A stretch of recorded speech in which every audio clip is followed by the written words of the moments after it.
Jadi makin ditekan, makin yakin sama Allah. Makin banyak masalah, makin yakin sama Allah. Makin berserah kepada Allah. Kok bisa kayak gitu? Ada orang yang ketika makin banyak masalah, makin ragu sama Allah. Ini Allah maunya apa sih? Gitu kan? Ketika makin banyak masalah, makin kayak mempertanyakan takdir dan ketentuan Allah. Kenapa kok saya yang ngalamin ini? Kenapa saya dari dulu gak selesai-selesai masalahnya? Kenapa justru setelah saya berhijrah malah banyak masalah? Kenapa para sahabat sebaliknya? Makin dikasih ujian, makin wa ma zadahum illa imanan wa taslima. Gak bertambah kecuali iman dan kepasrahan. Jadi dikasih ujian malah makin yakin sama Allah, bukan makin ragu.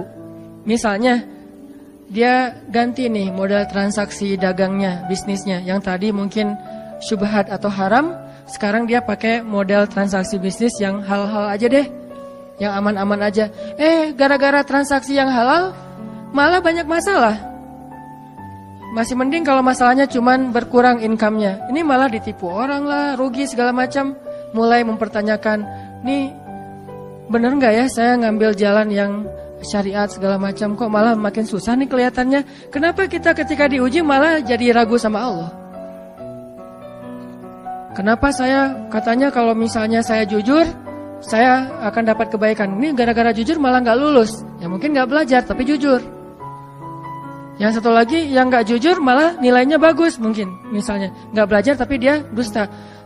Kenapa para sahabat ketika diuji malah makin yakin sama Allah? Malah makin pasrah kepada Allah. Karena mereka pegang janji Allah. Itu salah satu tipsnya. Kalau kita pengen tetap woles pas menghadapi kesulitan, pegang janji Allah. Makin kita kuat pegang janji Allah, diuji, kita makin pasrah sama Allah. Ya Allah, saya akan yakin sama Engkau memegang janjimu. Ketika diuji, saya berharapnya balasan dari Allah, pertolongan dari Allah. Kayak yang pernah saya sampaikan dulu, kalau kita dapat musibah, yakinlah kepada janji Allah. Siapa yang membaca doa yang diajarkan Nabi, nanti Allah akan ngasih ganti yang lebih baik gitu kan ya. Allahumma ajurni fi musibati wa khluf li khairam minha. Ya Allah, beri saya pahala dalam musibah ini, beri saya ganti yang lebih baik darinya. Kalau kita pegang banget dengan janji Allah lewat doa ini, kita ketika dapat musibah setidaknya gak akan panik habis-habisan, gak akan putus asa dalam menunggu pertolongan Allah. Setidaknya kalau nggak bisa woles-woles amat, nggak bisa tenang-tenang amat, minimal nggak panik habis berlebihan. Kalau musibahnya musibah kematian, nggak bikin kita meratapi kematian. Kenapa? Kita pegang janji Allah SWT. Makanya kan ada cerita seorang ayah yang diberi musibah dengan wafat 2 orang anaknya. Anak laki-laki pertama meninggal. Dia bilang innalillahi wa inna ilaihi rajiun. Anak laki-laki kedua meninggal. Dia bilang innalillahi wa inna ilaihi rajiun. Semua ini milik Allah. Allah yang memberi, Allah juga yang mengambil kembali. Suka-suka Allah, pasrah gitu. Nerima, ridho dalam bahasa agama. Bukan ikhlas ya.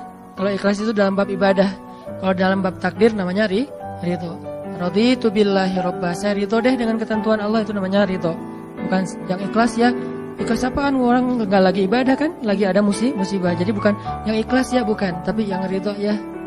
Kalau mau lebih tepat nih, tapi nggak apa-apa deh, pakai bahasa kita aja. Tapi kalau mau lebih tepat maknanya, yang ridho ya, sing ridho ya gitu, bukan sing ikhlas. Karena ikhlas itu ibadah ritual.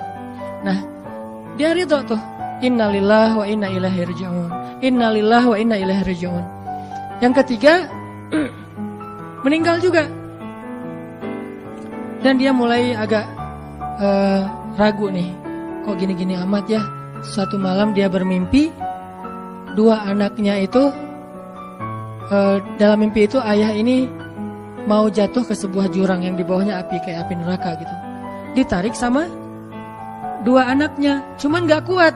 Kata mereka, seandainya adik ada di sini pasti bisa narik nih, bisa nyelamatin ayah. Kalau adik ada di situ, kenapa cuma 2 yang nolong? Karena 2 itu yang dia ridho, yang satu lagi nggak ridho. Akhirnya cuma 2 orang yang bisa nolong dia di akhirat. Bangun dari mimpi dia sadar, oh ternyata justru Allah pengen nolong dia di akhirat dengan musibah itu. Dan buat anaknya juga kebaikan nanti di akhirat masuk surga. Akhirnya dia bilang innalillah wa inna ilaihi raji'un, astaghfirullahalazim. Hidup kadang kayak gitu. Ketika kita pegang janji Allah, ada sesuatu yang kita tunggu di dalam kesulitan hidup kita, sehingga buat kita selalu punya harapan. Tapi kalau kita nggak pegang janji Allah, kita nggak nunggu apa-apa kecuali mengeluhkan keadaan kita, dan itu bikin kita lemah. Ditolak yang pertama, innalillah wa inna ilaihi raji'un. Ya Allah, beri saya yang lebih baik darinya. Nemu nih, ditolak lagi. Lebih cantik tapi nolak juga, kan lebih sakit ya. Lebih cantik, ditolak lebih sakit. Ya Allah, beri yang lebih baik lagi. Makin lama makin di puncaknya rasa sakit yang udah gak tahan, diterima. Ini happy ending nih. Ada gak ya yang kayak gitu ya? Kalau jarang ada, berarti belum mempraktekkan jurus ini nih. Kalau pengen kayak gitu, coba tes deh. Cuman kalau ngetes Allah tahu sih ya. Coba deh praktekin, bukan ngetes, praktekin. Nanti pasti kita akan melihat hasil yang luar biasa. Jadi pegang janji Allah. Saya kalau nggak selalu sih, kadang-kadang nih, terutama hal-hal yang masih mampu. Ada musibah kecil, langsung berpegangan pada janji Allah. Nah, ntar Allah ganti yang lebih baik. Tapi itu harus dengan bahasa hati ya, bukan dengan lisan doang nih. Wa khluf li khairam minha. Hati nggak percaya. Allah kan bermuamalah berakad dengan kita lewat hati itu teman-teman. Allah nggak berakad dengan kita lewat lisan doang. Makanya niat itu kan sesuatu yang terbersih di dalam hati. Walaupun dalam prakteknya ada mazhab yang mengucapkan, ada mazhab yang tidak mengucapkan. Yang jelas secara definisinya terbersih di dalam hati. Innamal a'malu binniyat.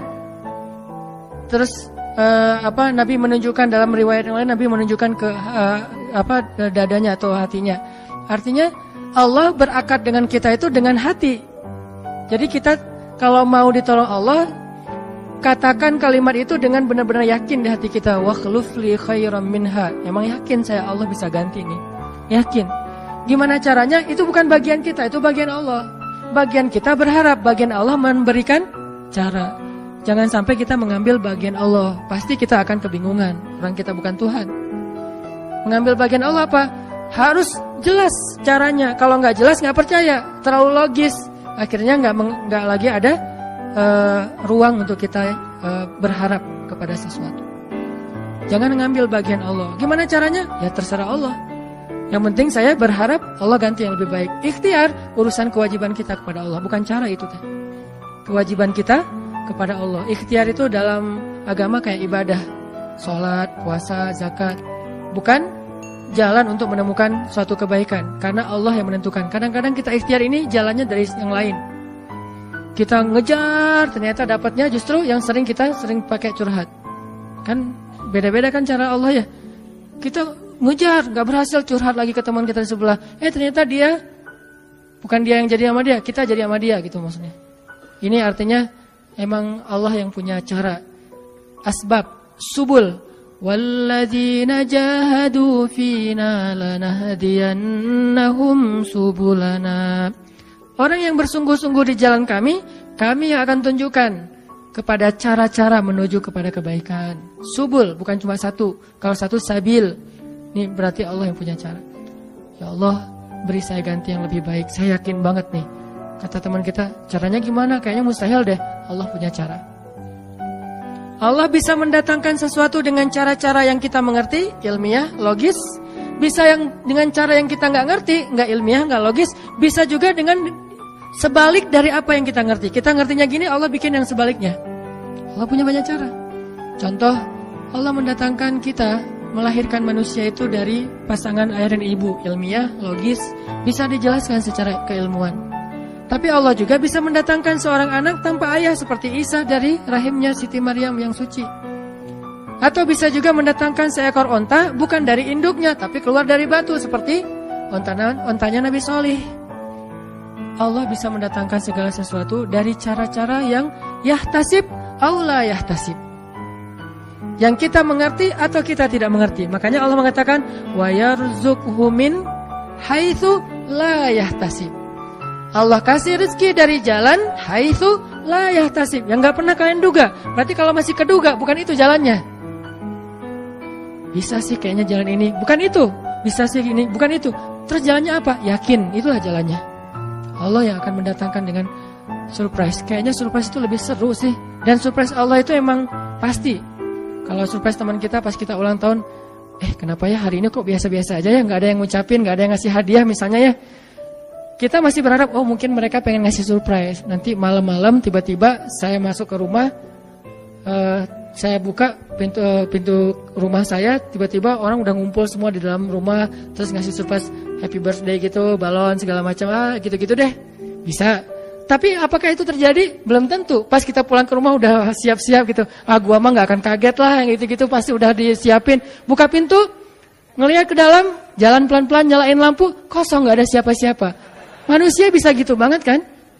Teman kita atau pasangan kita berpikir, pasti dia ingat lah, nggak mungkin dia nggak ingat hari jadian kita atau hari putus kita terus jadian lagi, atau hari lahir lah minimal, pasti dia ingat. Tapi belum tentu dia bisa ngasih kita surprise seperti yang kita harapin. Kalaupun dia ngasih surprise, kadang-kadang kado atau hadiahnya itu nggak seperti yang kita harapin, biasa-biasa aja ternyata. Mungkin dia lagi nipis keuangannya, nggak punya modal apa-apa, ya udah ngasih apa yang ada aja, pulpen, permen. Nah, Allah nggak gitu. Allah kalau ngasih surprise itu benar-benar ngasih dan buat kita benar-benar ngerasa beruntung kalau kita percaya. Makanya berakatlah dengan Allah lewat hati. Hadza ma wa'adanallahu wa rasuluh wa sadaqallahu wa rasuluh. Benarlah Allah dan Rasul. Hasbiyallah atau apapun ucapan-ucapan belief, termasuk wa khluf li khairam minha, beri saya ganti yang lebih baik darinya. Tapi kita berakad itu dengan hati. Allah tunjukin. Ini yang bisa bikin kita sedikit lebih tenang atau banyak bisa dapat ketenangan kalau kita dalam kondisi yang sulit. Kalau diuji dalam hal-hal yang kayaknya mentok gitu. Mau kemana lagi nih? Mau gimana lagi nih? Mau apa lagi nih? Kan gitu kan? Udah gak tahu lagi mau gimana, mau kemana, mau apa, mau siapa lagi nih? Kayaknya semua yang di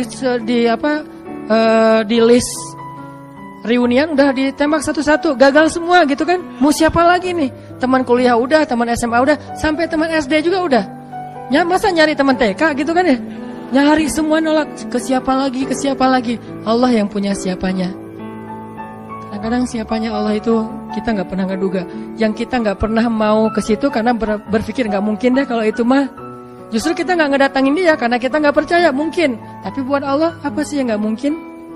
Julaibib dengan kondisi rakyat jelata banget ketemu seorang cewek yang selebgram banget, bisa aja tuh. Apalagi kita yang insya Allah nggak julaibib amat lah ya. Masih kerenan dikit lah. Walaupun mungkin solehnya pasti jauh dengan Julaibib. Tapi secara fisik ya kita bukan budak. Kita bukan orang yang seperti digambarkan di dalam hadis gimana fisiknya Julaibib sangat pas-pasan. Walaupun tingkat kesolehannya jauh. Pasti sahabat itu tidak tergantikan, tidak tertandingi. Oke. Itu satu kasus di Al-Quran gimana Wallace dengan modal pegang janji Allah. Berakad kepada Allah dengan hati. Ini kata kuncinya. Berakad kepada Allah dengan hati. Dan Allah pasti la yukhliful mi'ad. Gak akan ingkar janji. Gak akan. Kalau dengan hati. Masalahnya tingkat hati juga darajat. Lahum darajatun 'inda rabbihim. Orang yang beriman itu bertingkat-tingkat. Ada yang imannya itu benar-benar luar biasa. Sampai hal yang paling mustahil buat dia tuh gak ada yang mustahil buat Allah. Ada yang berimannya yang berat-berat mah dia masih agak-agak ragu, yang ringan-ringan dia masih yakin. Berarti aku tergantung prasangka hambaku kepadaku.